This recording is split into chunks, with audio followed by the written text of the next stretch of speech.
Hey everyone, good morning. Thank you so much for joining the Think Realty podcast. It's always my pleasure to be your host, Eddie Wilson, the founder of Think Realty. Founded this in 2013 to really bring real estate investors into a place where they can have trusted, valuable information to help them along their investing journey.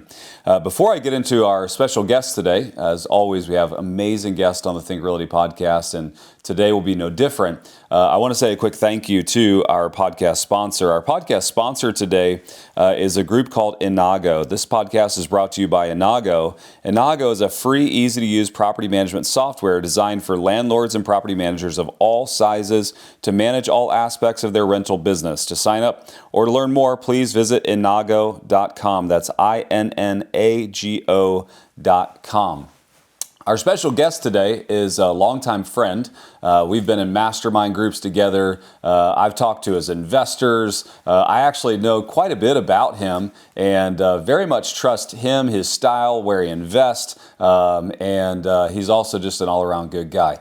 Brandon, thanks so much for joining us on the podcast today. Eddie, it's great to be on. I appreciate you guys having me. Absolutely. So 2023 was a rough year for a lot of people. But it seems like 2024 is a horizon year where most people are kind of like looking into this brand new opportunity. Things are coming down the pipe. In your estimation, do you feel like we're in a transitional place in the real estate market?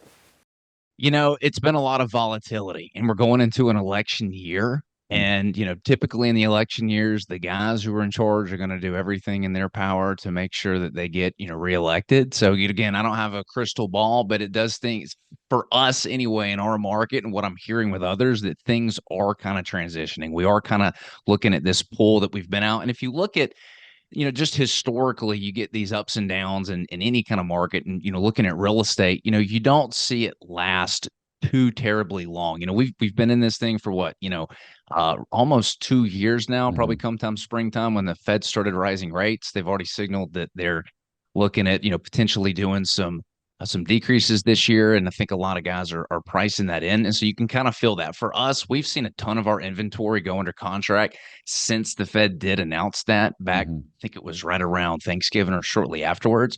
And so right now we're feeling things kind of swinging, picking up in the direction that we want it to. Sure. Yeah. Awesome. I love your take, but let's give the audience a little bit of context before we jump into any further questions. HBG Capital is the company that you founded. And if you don't mind, just for the listener that maybe hasn't heard you in the past on the podcast, just give them a brief overview of what you do, and then we'll jump into some market-specific context. Yeah, so we focus on land development, new construction, entry-level housing, and build-to-rent communities. So we're going after first-time home buyers and building and selling communities to these build-to-rent funds right now. Currently trying to figure out how we can hang on to those communities ourselves with our investors long-term.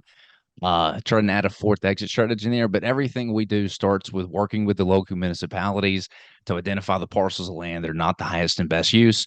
And then similar to a lot of value add strategies where we force appreciate the asset, we do that through rezoning it to higher density, taking it from 1, 2, 3 homes to 100, 200, 300 plus homes. Mm-hmm. So as we're kind of looking at 2024 as a horizon year, we're kind of hopefully pushing off a lot of the volatility, the difficulty of 2023, and now we're kind of looking into these opportunities. In this opportunity, there will always be markets that begin to show themselves faster than others. If I'm a real estate investor and I'm looking at us from a more national landscape, what markets should I be looking at for those that will all of a sudden start to show themselves quickly for the great opportunities that are coming up, I believe, in 2024? Yeah. So we're big fans of following the money, right? If you've got areas where money is flowing into that, no matter what the economy throws at you, you're going to get some resistance against anything in the market, right? So where's the money flowing and how do you know it's flowing? So there's 4 big things that push money into a specific market. You got institutions, you got large corporations, you got small businesses, and you got consumers. So aside from just going out and doing a lot of research, how do you know that you've got these big institutions that are moving capital into specific markets? COVID sort of revealed this environment that we knew was there, but it made it very evident. You've got business friendly states and you've got non-business friendly states. And so Hmm. you've seen this great migration from highly regulated government states that shut everything down, shut down small businesses, shut down big businesses, to, states that, hey, we kept everything open. So looking exactly where the institutions are going, what does the skyline look like for those markets? Can you go downtown and actually start counting the cranes, Hmm. right? Were they business friendly when COVID went around? How many hotels are slated for that area? You can tell a lot by an area's tourism and how much is going on in the institutional space by, what the pricing is for hotel rooms, Sure. right? That's a great indicator of how much institutional money is moving in there.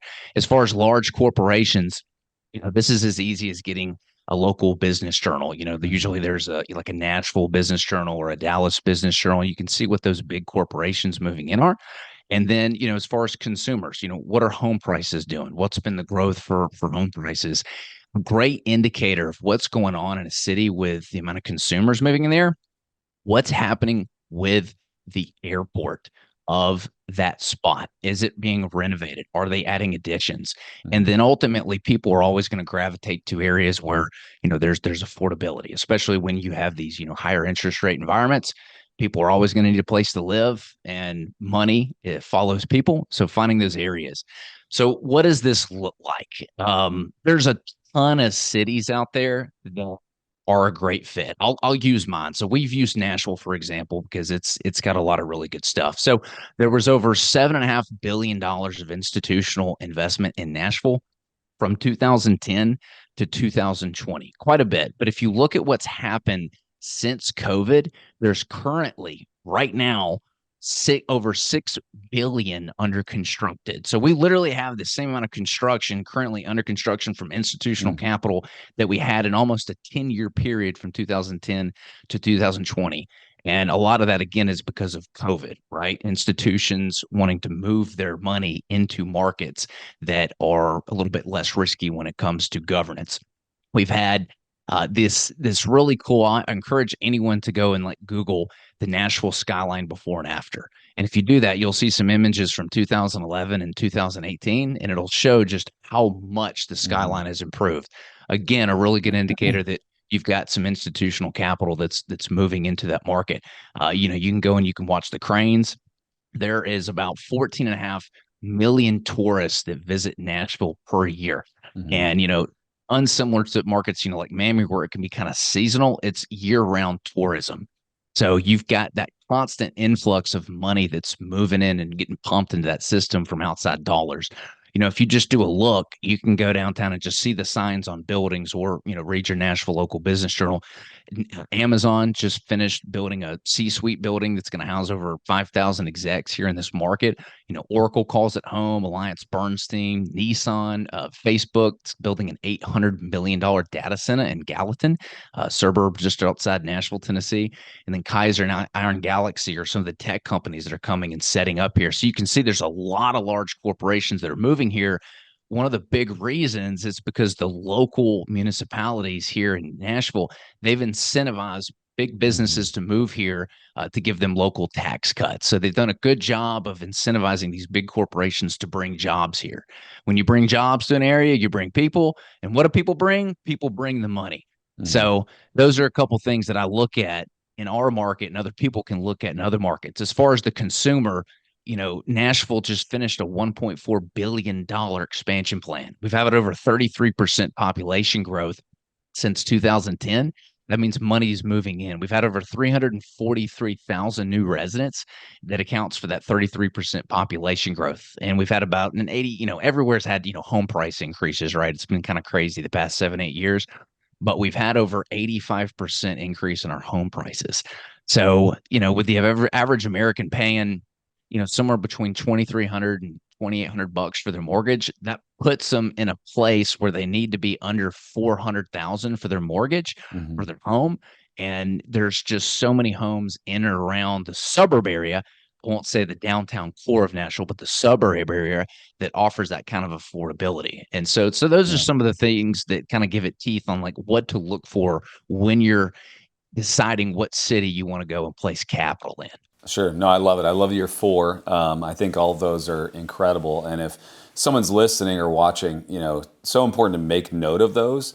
And if you're not hitting at least three of those boxes in a very, very big way, you should be very careful to invest in that market, because when the market turns, like you were talking about, Brandon, interest rates potentially dropping, the market, these markets where interest rates are going to drop is going to drop nationally, but it's like you'll see it most in these areas where these four, kind of concerns are. I love that. It's fascinating to me that Nashville still has such a low median housing cost, right? Like if you take the suburbs of Nashville, not downtown Nashville, but the suburbs of Nashville, it's actually still within the ranges of affordability. So you got Tennessee, that's an amazing business state, right? Nashville, that's a very aggressive business town.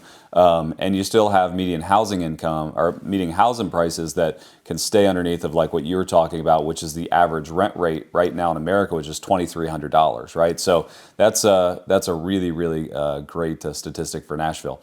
Are you doing a lot of build to rent there in Nashville? We're currently developing and selling a lot of Okay. build to rent stuff. Mhm. I want to be the fun though, right? We are Yeah. trying to figure out this fourth exit strategy in our land acquisitions and development plan where, worst case scenario, if the first three exits don't work, where we, Hmm. either entitle and flip the land or develop and sell the finished as to a builder or end up building it out and selling it ourselves where we can actually hang on to it. Yeah. And it's wild. There was a 36 townhome development that we just did that got sold to Avenue One. Hmm. And I'll be honest with you, it was like 40 minutes from downtown. I did not think that build to rent funds were buying that far out, but the Hmm. strategy's changed. I'm seeing a lot of guys where they're not using debt anymore. They're just Sure. buying it cash for the Right. cap rate, and that's Right. working. And Hmm. if you can get, especially around that $300,000 price point, man, they're scooping things up. Yeah. It speaks to the fundamental need we have right now in America, and that is we actually have people making more from their jobs than they've ever made before. And the issue isn't necessarily that they can't afford that monthly payment. The issue is that they're all in debt and they can't find the down payment, right? Like, and that's the issue with affordability. It's not that they can't afford the mortgage itself; they can't afford the down payment. This last, you're talking about, kind of the consumer problem right now. And the consumer problem, we had a really robust Christmas season, but the problem is we increased our debt almost three times, right? So people did spend as consumers on Christmas, but they just put it on credit cards, which takes them even further away from the American dream, if it still is buying a home. I think it's why you've got massive companies like Lennar and D.R. Horton that are going so deep in creating divisions just for build to rent, because that's what's going to happen. Is it's like a high earning W-2 income earner, right, is going to feel and expect that they get to have the highest level of housing, right, and that's going to be a new home. But they're not going to have enough for a down payment to actually go purchase it. So what they'll do is they'll walk right into these build to rent scenarios with new housing. They'll be able to take their high W-2 earning income job, translate that into a new residence. But the thing is, it's going to look very, very different than it used to, right? Like we're going to move drastically in the next 4 to 5 years into what Europe already has done over the past 20, which is large corporate structures are owning lots of the residential properties, right? And I think you're poised to be right in the middle of that. Obviously, it's like you're talking about trying to keep all of those. It's hard to keep them when the REITs are sitting there so hungry for capital to move. You got $2.1 trillion in liquidity sitting on the sideline in private equity funds right now. And that $2.1 trillion is ready to gobble up anything that'll give it yield.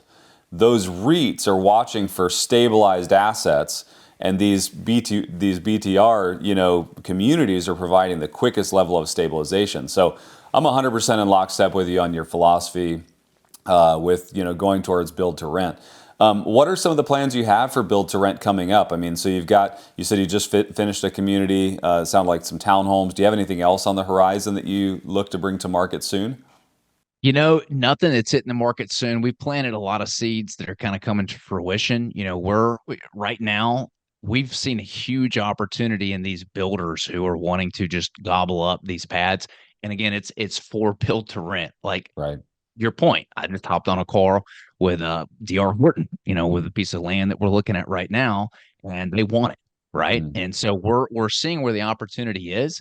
And so for us, we've probably got 600-700 units that are currently in the pipeline, either being rezoned or entitled or are being developed to sell to a builder right now. And so for us, we're just listening to the market and doing what it says. And so we're actually exiting early mm, in some of our first or second phase exits, just selling the land that's slated for these entry level communities sure. to these builders or these developers that work for these build to rent funds that are kind of gobbling it up. Yeah. The stuff that we kind of built already and was on market, we sold some of that stuff to these BTR funds. We weren't getting the absorption we wanted from the consumers that we liked, and so we ended up selling off some of those communities. But it worked fantastic. Yeah. So currently I think we're about to start about 75 lots that, again, we've got slated and contracted to sell to a builder.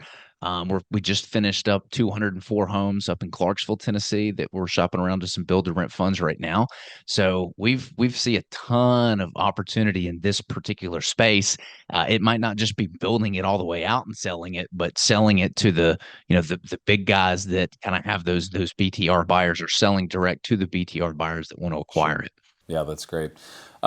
Two last questions. We always run short on this podcast and always run out of time fast. But one real quick one. How does a real estate investor avoid risk today, right? Like they're jumping into the market.